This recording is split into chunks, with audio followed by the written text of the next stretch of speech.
Bien, en primer lugar tenemos que decir que los niños y las niñas atraviesan una primera etapa que es la etapa en la que comienzan a diferenciar la escritura del dibujo.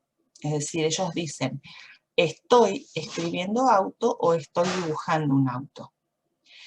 Esto más o menos ocurre cuando tienen unos 3 años, que coincide, digamos, con el inicio del jardín de infantes, y también tiene que ver con los incentivos y los elementos de escritura y de lectura que ve a su alrededor, ¿sí? Un niño que tiene muchos estímulos en su hogar, en su salita de jardín, va a poder iniciar rápidamente esta primera etapa de adquisición, que se llama, según Emilia Ferreiro, construcción de diferenciaciones entre las marcas figurativas o icónicas, es decir, el dibujo, y las no figurativas o no icónicas, es decir, el texto o la escritura. Vamos a ver cuáles son las características de esta primera etapa. En primer lugar, los niños descubren que hay 2 características de la escritura que la diferencian del dibujo, que son la linealidad y la arbitrariedad. La linealidad consiste en disponer los elementos con los que voy a escribir, sean letras, pseudoletras, grafías, dibujitos de palitos, de firuletes, trazos continuos, ¿sí? Esas grafías se disponen de manera lineal, es decir, que a diferencia del dibujo, que el dibujo tal vez ocupe un espacio, digamos, arriba, abajo y todo alrededor, digamos, una escritura se dispone de manera lineal, un elemento al lado del otro o un elemento abajo del otro, porque se puede llegar a escribir de izquierda a derecha, derecha a izquierda, de arriba hacia abajo. La otra característica que diferencia la escritura del dibujo y que los niños y las niñas descubren en esta primera etapa es la arbitrariedad. Esto quiere decir que las letras, las escrituras, los textos no se parecen a los objetos, sino que los están representando. Y aquí es donde llegan al descubrimiento de la función simbólica de la escritura. Esto quiere decir que los niños saben que un texto está reemplazando un objeto, es decir, que está nombrando un objeto. No hace falta que esté el objeto porque ya está nombrado en ese texto, ¿sí? Esto quiere decir función simbólica de la escritura. ¿Qué características tiene la escritura de los niños y las niñas en esta etapa, en las que experimentan con la escritura, que juegan, combinan elementos?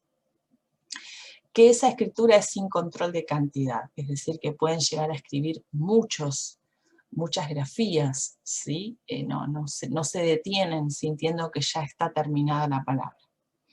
La atención está puesta en el objeto representado. Esto quiere decir que si los niños están escribiendo la palabra sol, por ejemplo, no van a estar pensando en cómo se pronuncia sol, analizando que la palabra es corta, sino que se están imaginando que como el sol es grande, tienen que tener muchísimas letras. Entonces sol va a tener muchas letras y probablemente mariposa, a pesar de que la palabra mariposa tiene muchas más letras, la van a representar con menos, porque ellos están pensando en el tamaño de la mariposa. Entonces, esto es muy importante tener en cuenta. El niño y la niña en esta primera etapa no está pronunciando la palabra, aunque la diga. Si la dice, lo hace porque se está imaginando mentalmente el objeto y analizando sus características, y no está pensando en la pronunciación de la palabra o en la longitud de la palabra para decidir la cantidad de letras. Esto se llama hipótesis del tamaño del referente. Vamos a ver aquí un ejemplo del primer periodo. Un niño llamado Pedro escribe la receta de una ensalada de frutas. Entonces aquí observen cómo dice aquí ingredientes y él dispone estas grafías una al lado de la otra, ¿sí? Manzanas dice aquí al lado y dispone estos círculos que para él son letras, una al lado de la otra, ¿sí? Naranjas. La escritura del adulto se llama normalización o traducción, porque es una escritura que tiene como función recordar qué es lo que el niño, en este caso Pedro, quiso escribir. Bien, vamos a pasar ahora a desarrollar lo que es la segunda etapa en la adquisición de la escritura, que se llama la construcción de diferenciaciones entre los encadenamientos de letras. ¿Qué características tiene esta etapa? Que aquí los niños y las niñas comienzan a experimentar con las combinaciones de letras. La atención está puesta en el sistema de escritura y a partir de la observación de las escrituras que les rodean, elaboran hipótesis propias. En general, ya comienza a haber un límite en la cantidad de letras. Recuerden que en la etapa anterior lo hacían, escribían sin control de la cantidad, y se autoproponen que las letras no se repitan. Fíjense que en las escrituras que veíamos antes aparecían letras repetidas. Vamos a ver cuáles son las tres hipótesis que aparecen en la segunda etapa. La primera de ellas es la hipótesis de cantidad. Los niños y las niñas hipotetizan para que una palabra diga algo tiene que tener mínimamente 3 letras. Así rechazan las escrituras que tienen una o dos, argumentando que allí no dice nada porque son poquitas. Por ello, cuando escriben una palabra, lo hacen utilizando un mínimo de 3 a 5 letras aproximadamente. También es importante destacar que cuando escriben están eligiendo letras que conocen o letras que ven en su entorno. Desconocen aquí también el valor sonoro de las mismas. No es que si están repitiendo la palabra lo hacen porque piensan en el objeto como en la primera etapa o piensan en la pronunciación, sino que están pensando en cómo combinar las pocas letras que conocen.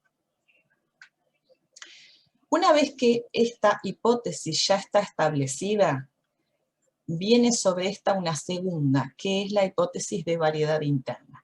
Los niños y las niñas comienzan a decidir que van a utilizar letras de forma variada, es decir, no las van a repetir dentro de la misma palabra que están escribiendo. No se permiten a sí mismas escrituras tales como las A repetidas o ver varias O en una palabra, o inclusive palabras que existen como ala, como oso, para ellos no están bien esas palabras, deben escribirse todas con letras diferentes. Sospechan que cuando hay repetidas no dicen nada. Una vez que ya manejan la hipótesis de cantidad mínima y de variedad interna, comienzan a notar en su entorno que las letras de palabras distintas tienen que ser distintas. Y por ello, cuando escriben más palabras, varían las letras. Tanto en el eje cualitativo, es decir, eligiendo diferentes letras, como en el cuantitativo, es decir, variando la cantidad. Después vamos a ver un ejemplo. Otra posibilidad que se permite, si su repertorio de letras es acotado, es variar el orden de las letras. Generalmente utilizan las mismas de palabras que ven en su entorno e inclusive de su propio nombre, que probablemente ya estando en jardín lo saben escribir de memoria. Pero que sepan escribir su nombre de memoria no quiere decir que conozcan el valor sonoro de las letras, ni sepan cómo se lee su nombre. Frecuentemente puede ser que inviertan inclusive el orden de las letras de su propio nombre porque es algo que ellos y ellas lo aprenden de memoria y todavía no captan cuál es la fonología de su nombre. Aquí tenemos el ejemplo de una niña llamada Paula, su nombre lo sabe escribir de memoria, pero al escribir otras palabras lo hace utilizando las letras que ella conoce, variándolas en el orden y en la cantidad. Por ejemplo, gato la escribe con 4 letras, pato la escribe con 3, pez la escribe con 4. Fíjense que pez es corta, y gato y pato son más largas. Sin embargo, pez tiene 4 letras y pato tiene, pez tiene 4 y pato tiene 3. Es decir, que no tiene nada que ver la longitud de la palabra con lo que Paula está eligiendo para escribir. Ella lo hace variando la cantidad, el orden de las letras con las que ella se está manejando en este periodo.